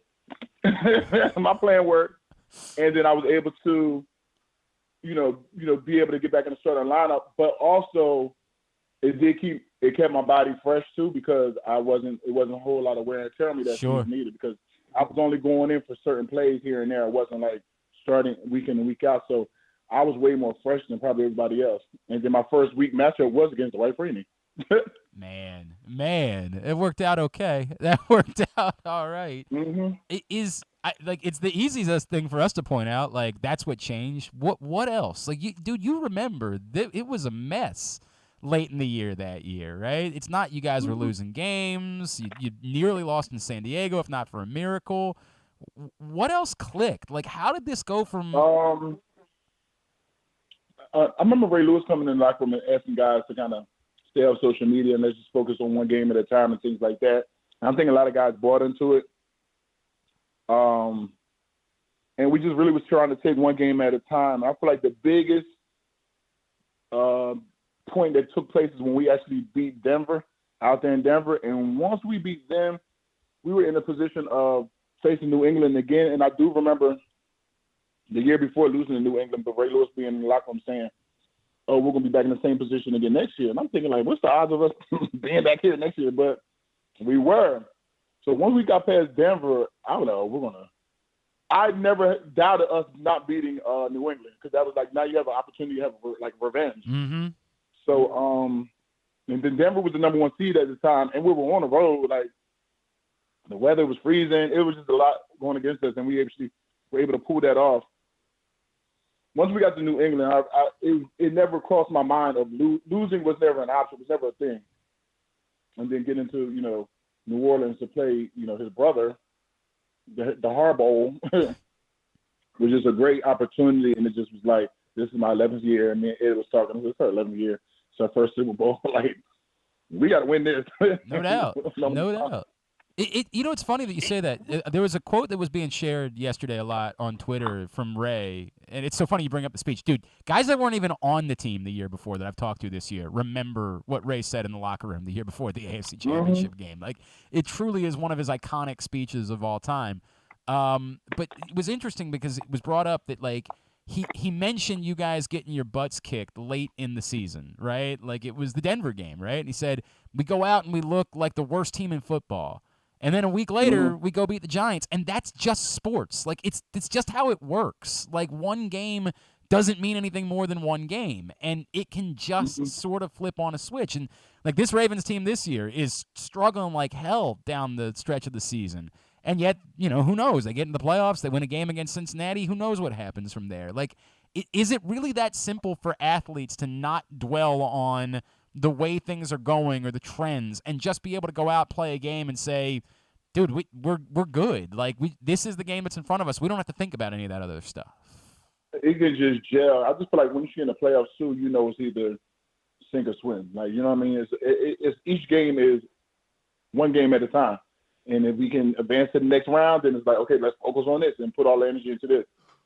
So I feel like it's kind of like, once everybody's on board, it's kind of easy to kind of focus in and really just try to get, through these 3 games. I mean, it worked out all right for you guys. It worked out just fine for your group. Bryant McKinnie is with us here on GCR. Again, it's been 10 years since the Ravens won that Super Bowl.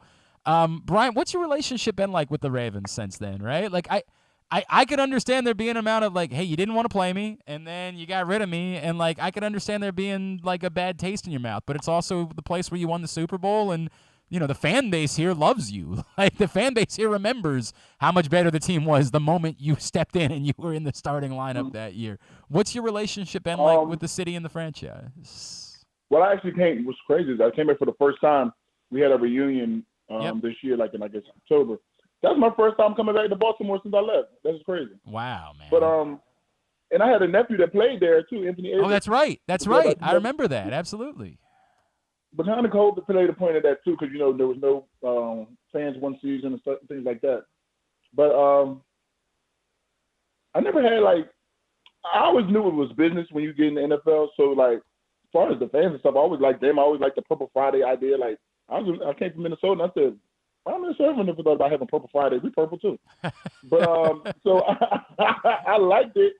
It's just I knew it was business, and but I was glad when I was given the opportunity to kind of showcase what I can do that I actually went out there and executed it, and they noticed it and was able to put me back in. I mean, I didn't play in the game. You might remember when we played Denver at home. I wasn't playing. I was watching. Yep. And boy, it was a lot different the next time. It was an awful lot different the next time you guys played when you were in there. I'm telling you, man, we all noticed it. We all noticed how drastically different it was. Did you keep anything? It's one of the things I've been asking everybody. From that night in New Orleans, did you go rip down a sign? Did you go, is there anything that you have from that night in New Orleans that's still with you in your office, wherever it is, that's particularly meaningful to you? Ellen DeGeneres show was there, and the lady behind me had I don't know, boxes or something. I got something from that on the field. I didn't get any actual memorabilia, but it was the lady who was holding something behind me. I got to find a picture, but I still have those things that she was holding. It was like a joke, but it was funny too though. Was it I gotta find a picture and send it to you. Okay, all right. I'd love to see it. I'd love to see that. It's cool that that's something that that just happens to be what you still have all these years later. That's really neat, man, that it worked out that way. And then the important question, what are you up to these days? What's going on in Bryant McKinnie's world? You still play tennis at all? I do. Dude. I still play tennis at least once a week, sometimes up to 3. I have a company called Let's Chat, so we do the NFL's Game Pass. We do language translation in real time for the NFL. Oh, wow. As well as we have a partnership with Comcast and done stuff for Bojangles, and we're on University of Miami's website. So we do websites, we do SMS, we do all type of language translation. That's awesome. We do over 100 languages. That's awesome, man. That's really congratulations on that. That's a really cool thing for you to be doing. And I'm telling you guys, y'all will get your feelings hurt playing tennis against Bryant. You look at him and be like, man, I can make him run, and he's happy to run. I'm gonna tell you what's funny. So Coach Harbaugh knew that was my tradition to go play tennis the day before weigh-ins. He made me bring my tennis equipment out there to New Orleans, and I had to play at the time. Whoever his assistant was at the time, I had to play them. He made a big announcement. And he had to make the announcement the next day that I'd be his assistant. Everybody was surprised. Was it Matt Weiss? Am I remembering that correctly? It might have been him. I could have sworn that was the story, that it was Matt Weiss that you played, and you hurt his feelings. That's the way that it goes, man. Dude, I beat him 6-3, 6-3. Brian. We played the best of 3 sets, and I beat him 2 in a row. Dude could straight up play, bro. Could straight up play. I'll wrap with this because we were just talking about Joe a second ago. All these years later, when somebody brings up, he's such an enigma, right, in football history. Mm-hmm. When someone brings up Joe to you, hey, how did you guys manage to win a Super Bowl with him? What do you tell people about your experience playing with Joe Flacco? I feel like he doesn't get credit like he should. You know what I mean? Joe's a pretty good. Me and Joe's from the same area back home in New Jersey too. We played in the same conference and everything. I'm just older than him. But Joe is a student of the game. I feel like he's still in New York, kind of mentoring the guys and everything. But he's a good player. Joe was cool. You're not going to get a lot of emotion out of him, but he's a cool, consistent guy. I mean, there's no doubt he was just gonna, kind of nod along, and I don't know. There was gonna be a lot of that with Joe Flacco. Yeah. But, when you guys needed him to come through, did he ever come through for you guys in that postseason run? Bryant McKinnie at Bryant McKinnie on Twitter is how you follow him. I'm so happy for you, bro. What an amazing honor it is to be going into the College Football Hall of Fame. Great to catch up with you. Always appreciate you, man. Thank you for taking a couple of minutes for us this morning. Oh, no problem.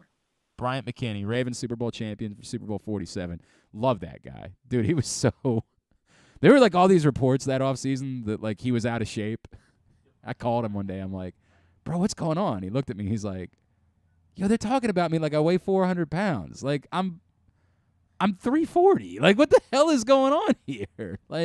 Yeah, I'll probably try to, maybe even take a couple more off. But, what the – it was such a weird – relationship with Bryant McKinnie and the Ravens that never really made sense when all the dude ever did when he played was maul. Just flat out maul. That dude was a monster. Charles, go ahead.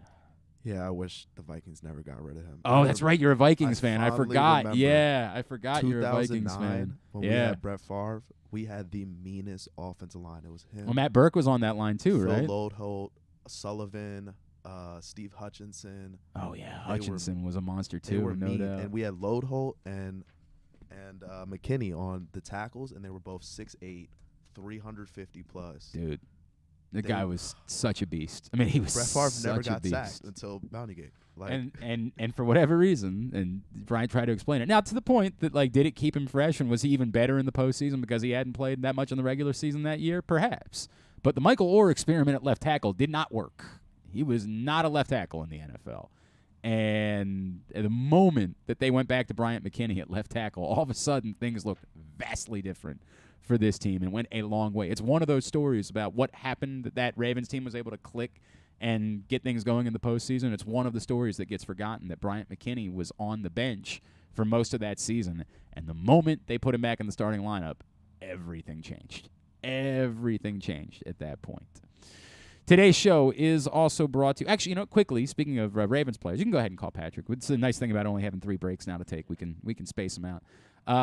Speaking of Ravens players, tonight Tyus Bowser is going to be with us at Guilford Hall Brewery, and I actually do not know. Let me see if I've gotten an update. I have not heard back. Not heard back yet who the guest is. We'll find out, and as soon as we know, we will share it with you on social media. But we will get you that information as soon as we possibly can. It's going to be a great night no matter who it is at Guilford Hall Brewery, 1611 Guilford Avenue in Station North. We want you to come hang out with us and Tyus Bowser and his special guest, 7 o'clock tonight. Come join us. Tyus Bowser shows a partnership of Pressbox and Great 8's Memorabilia. It's brought to you by Maryland Vascular Specialist, the all-new Ginsu Kamado Grill. We will see you tonight for the Tyus Bowser Show. It is Tuesday. On Tuesdays, we talk college sports with our guy, Patrick Stevens, from the Washington Post. You follow him on Twitter, of course, at Discourse, D1S Course. Patrick, good morning, my friend. How are you? I'm well, Glenn. How are you this morning? I'm all right this morning. I have to admit I did DVR the game on Sunday with the intent to watch it, and I have not yet done it. So when I ask you these questions, I'm genuinely asking because I did not get to watch with football going on at the same time. How did Maryland shake off their last couple of performances and get a really big win against Ohio State on Sunday? Well, it certainly didn't hurt that Zed Key, the starting big man for Ohio State, wasn't playing. I think that's a break that Maryland caught. And as we've talked about plenty of times already this season, that there are size issues, but fortunately for them, they weren't quite so pronounced the other day. I think the other thing that's worth pointing out is that Maryland did not get 3-point happy. They were 5 of 13 from 3, obviously not really leaning on that a whole lot. But on the flip side, they're not wasting a lot of possessions on bad outside shots. Right. So, those are the two pieces, right? Like they got to hit threes, or they need to be able to score inside. And they were able to score inside the other day, the tune of 34 points in the paint. Julian Reese looked pretty good, 10 points and 8 boards.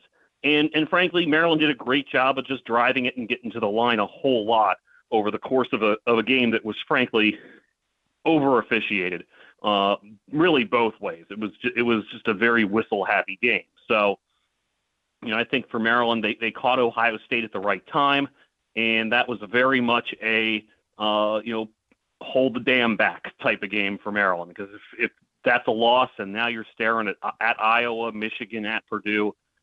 Things could have gone sideways in a hurry there. That's a great point. To get back a little closer to 500 in the league, 2-3 in the Big Ten, 0-3 on the road, 2-0 at home.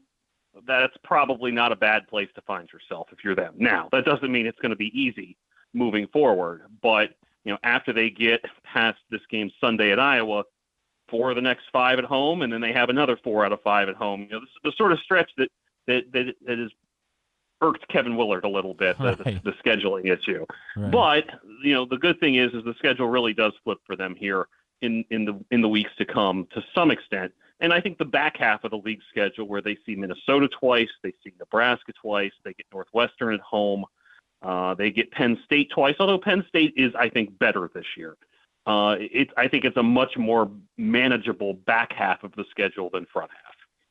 Seth Greenberg brought up to me last week, Patrick, that this is just a team that, as constructed, is a team that's going to simply be better at home than they are away. And I know that's a dumb thing to say because, of course, every team, right?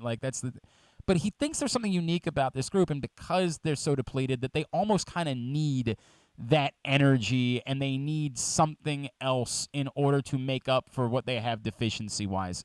I know this can't be measured. I realize there's no statistic that we can assign to it, but does something about that sound about right for this group? Maybe. I mean, don't ask about that UCLA game, mind you. That's fair. Yes, that's fair. But yeah, I mean, certainly, I think they felt a little bit more juice. And frankly, if we're looking at it on the flip side, I think that they found themselves in a very hostile situation a few days earlier when they played Rutgers, right? Mm-hmm. Like, I mean, that was a crowd that was loaded for bear that day, and a team that was very much out to prove that it did not have a fluky performance when it beat Purdue on the road. So, I think there's something to be said for that. Like you said, you can't measure it, and in asking me, that's a really hard thing for me to try to do. Okay, so there's probably some truth to that. But at the same time, at some point, if you want to be good, you got to figure out a way to do it elsewhere too. So, they do have a road win over a bad team against Louisville, and they've got a couple neutral site victories. But when you look at it, what would you say their most impressive victories are to this point? You'd probably say 2 of the 3 are the Illinois and Ohio State games, with probably Miami being the other one that's in that mix. He is Patrick Stevens. He's with us here on GCR. Patrick, we talked last week about Towson after their battle with Charleston. They followed that up with a couple of wins, a Drexel game that they tried to give that thing away in the second half, but they held on in order to get it. Does it feel like they've kind of righted the ship after a tough stretch? Maybe, and I think one thing that's worth pointing out is they've done this with Cam Holden sideline now too. Mm-hmm. So now they're down both Cam Holden and Jason Gibson. I think the issue for Towson is going to get overlooked a little bit, papered over a little bit. And I think I said this last week. When you look at the rest of the CAA, like, this is a Towson team that could very easily wind up going 12-6 without really doing a whole lot.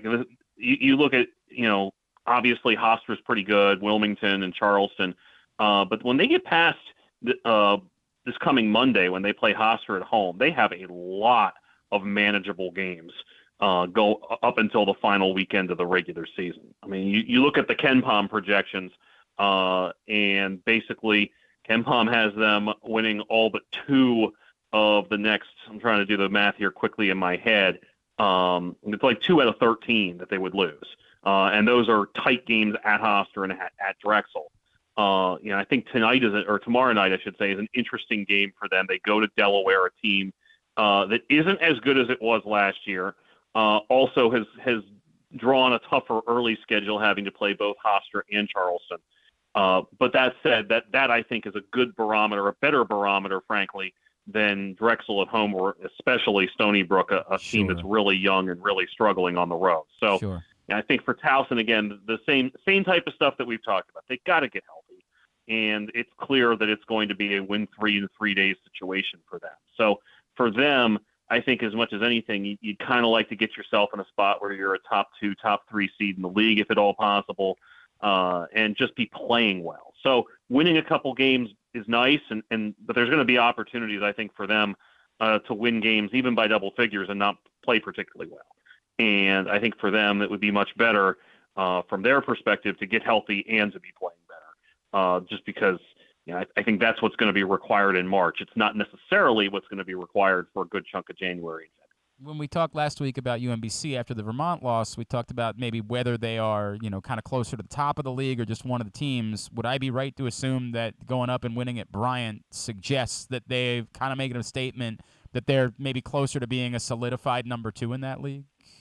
Yeah, I would agree with that. I would say it's 2 or 3, and they've got a trip up to UMass Lowell next week. Right. That kind of sorts that out. But I thought that league, through non-conference play, you got the sense that there was a top 4, and I felt like, Vermont, until proven otherwise, even with their loss to New Hampshire the other day, that's still sort of the team to beat. But Bryant and UMBC and UMass Lowell in that next group. But to be able to go up to Bryant and win, I think, and that's an NCAA tournament team from last year. They won the NEC, remember.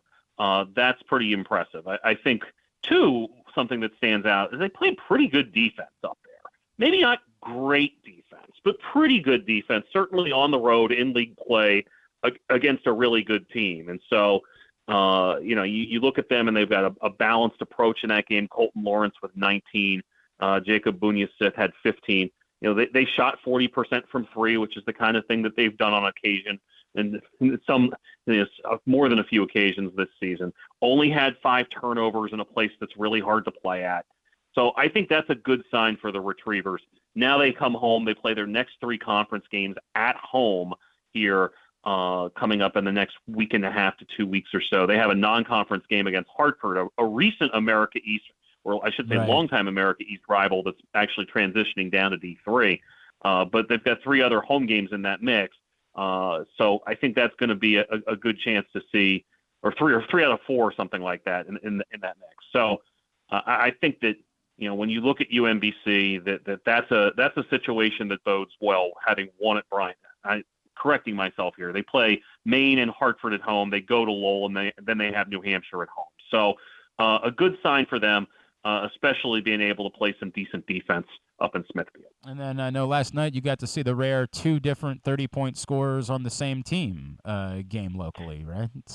Yes. It was quite a night, really, for the top 3 players for Morgan State as they opened up league play this weekend. They beat North Carolina Central in overtime on Saturday, and then were able to outlast South Carolina State in a game that really didn't feature a whole lot of defense. 90-85 was the final. Malik Miller had 32. Isaiah Burke had 30, and the freshman Cameron Hobbs, that was a guy I came away really impressed with. He had 18 points, 5 rebounds, 5 assists. Okay.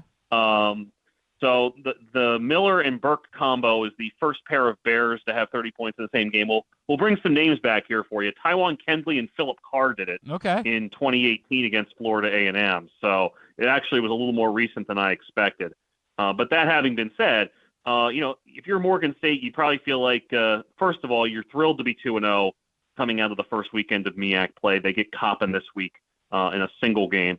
But I think defensively, they probably let South Carolina State hang around a little too long in this thing. South Carolina State had like 10 turnovers in the first 13 minutes of the game.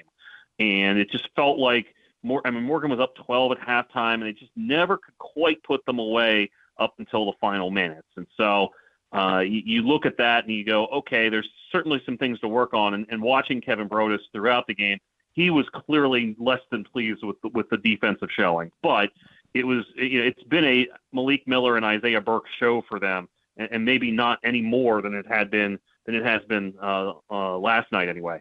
And so Miller and Burke, veteran guards, that's a pretty good formula anywhere in college basketball. And I'll be curious to see if they're able to give a good run to a team like a Norfolk State, who they have coming in a few weeks for a ESPNU game. Before we get to our game, Patrick, on the national level, I know the big story this week was Chris Beard being out at Texas, and obviously that's a very specific circumstance that leads to that job being open. What do you make of that job? What do you make of where Texas goes after making this decision?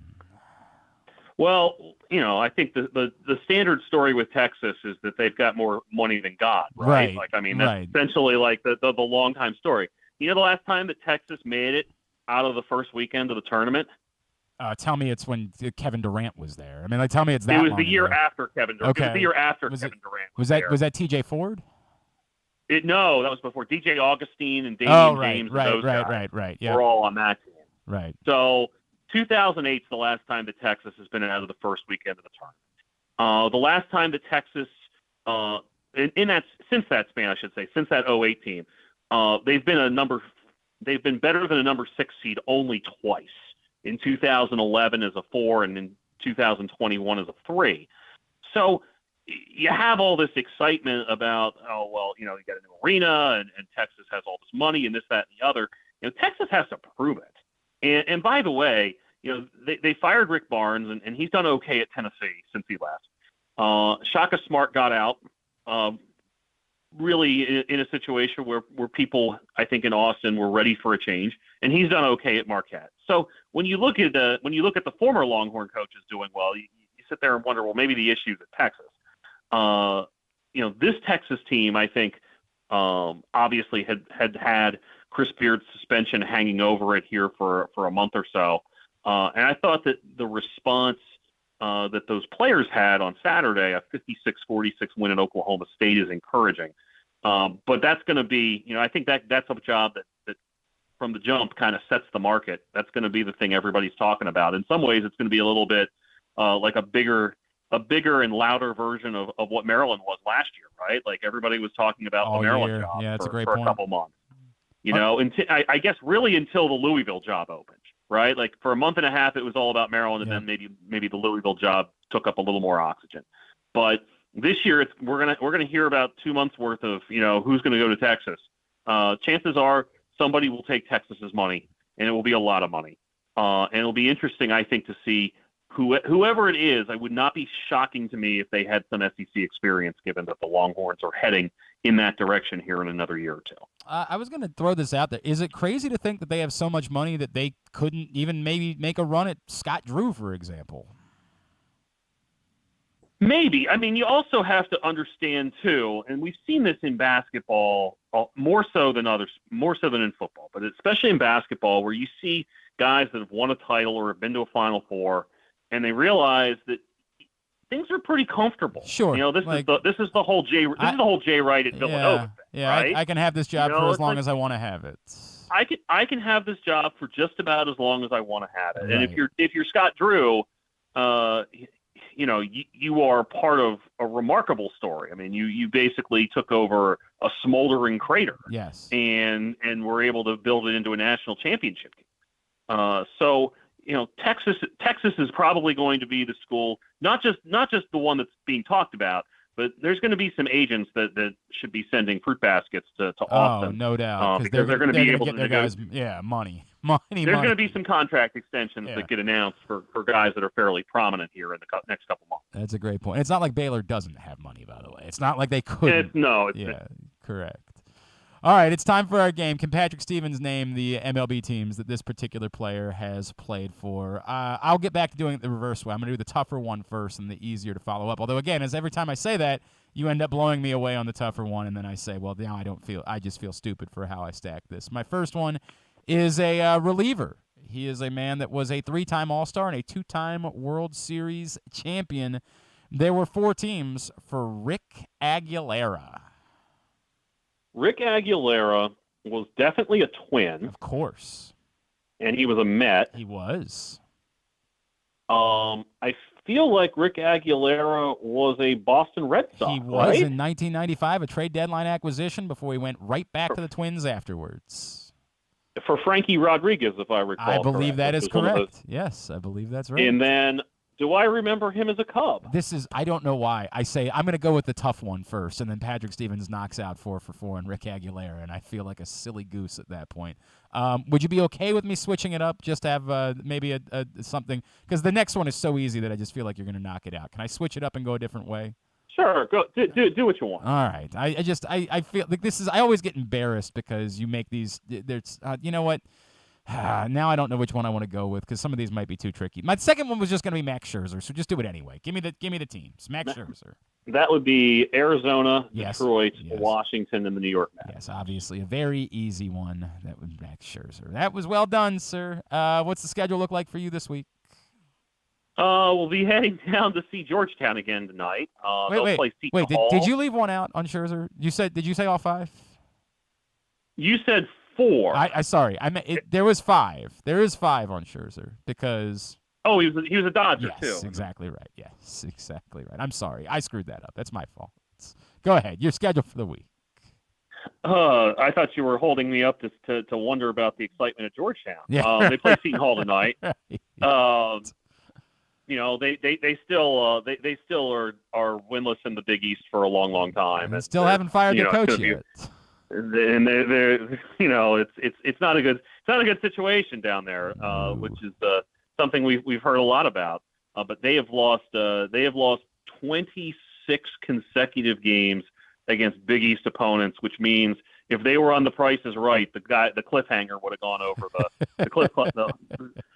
the mountain climber would have gone over the cliff by now. So anyway, they're playing Seton Hall. I'm going to go up to see Towson in Delaware tomorrow is the plan. Catch the Tigers. Friday, Mount St. Mary's gets back into its home Metro Atlantic schedule with Manhattan in town. And then a doubleheader on Saturday, Mason and Davidson, GW in St. Louis, and then going to catch Towson and Hofstra on the front end of a MLK Day doubleheader with Mason and GW later in the afternoon. Very cool. Very cool. At Discourse, D1S Course on Twitter is how you follow him. Of course, the Washington Post to see his stuff. Patrick, always appreciate you, my friend. We'll talk to you again next Tuesday, all right? Awesome, Glenn. Take care. There's Patrick Stevens, our college hoops guru. Appreciate him taking time for us every Tuesday here on GCR.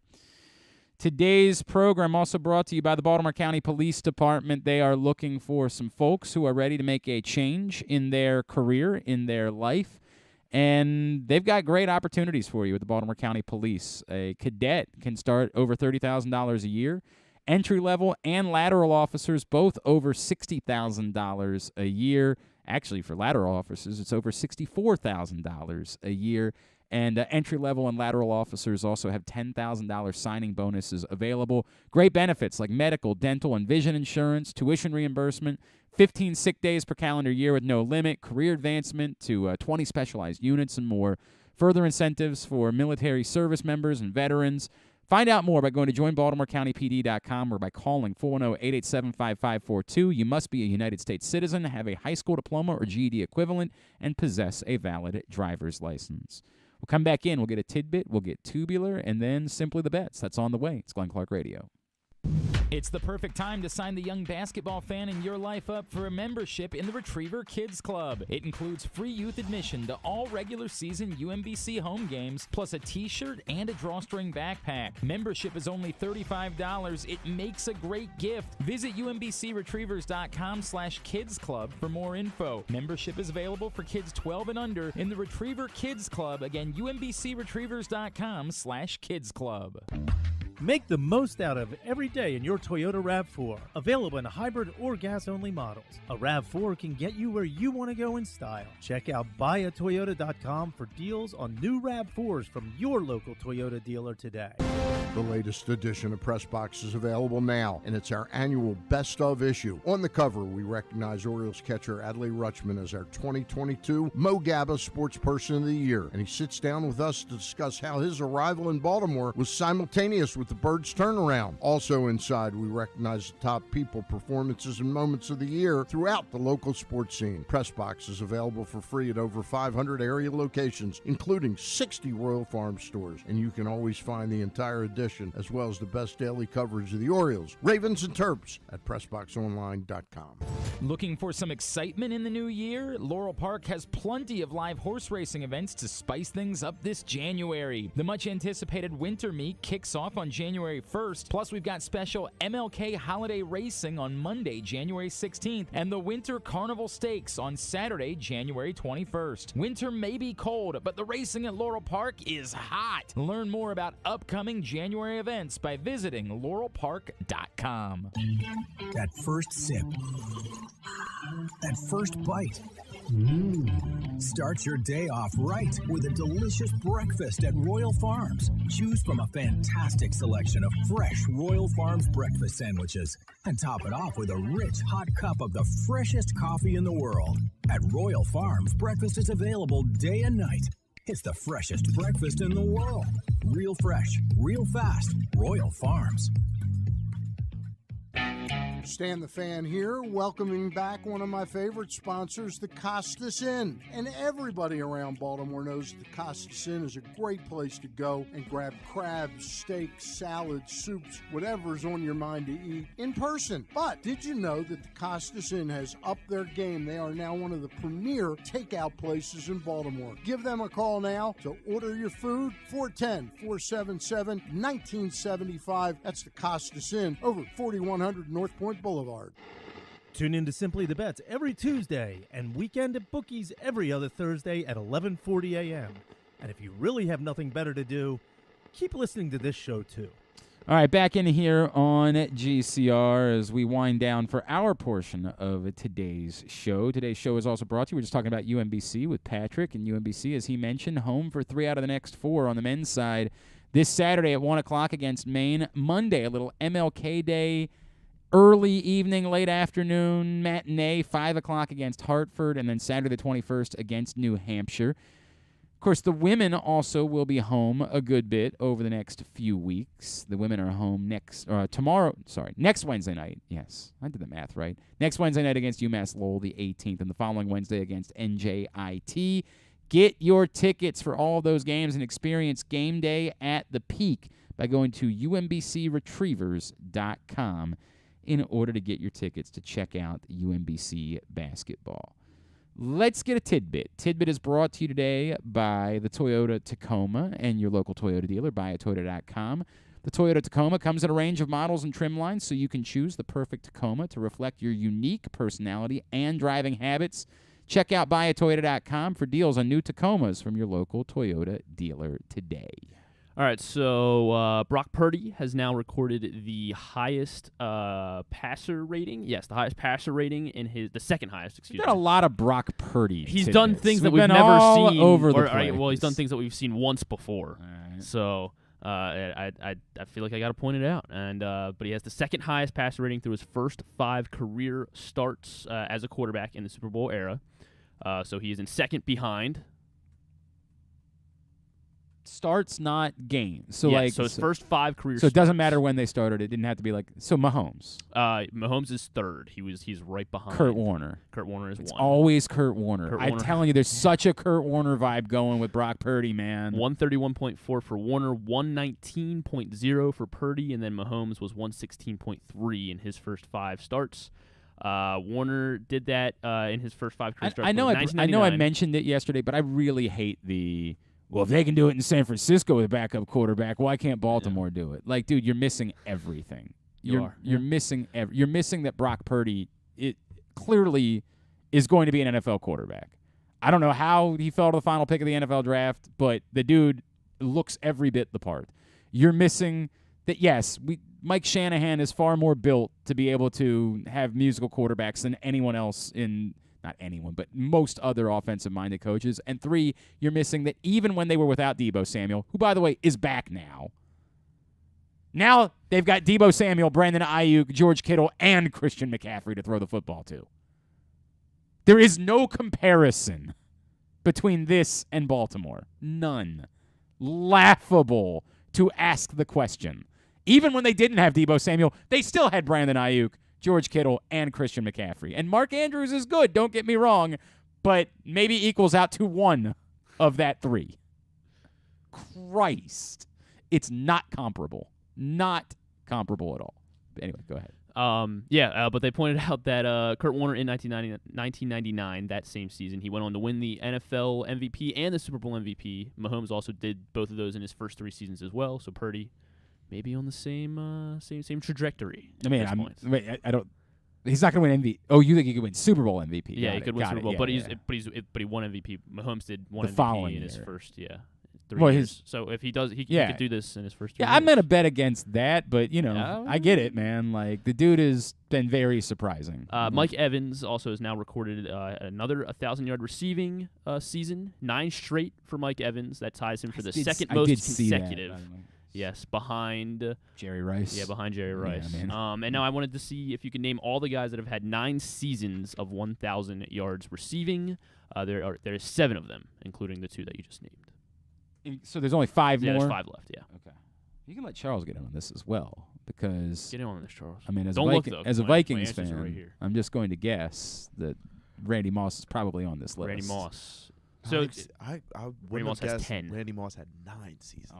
He has 10. Doesn't remotely surprise me. Jerry Rice has 14. What about Chris Carter?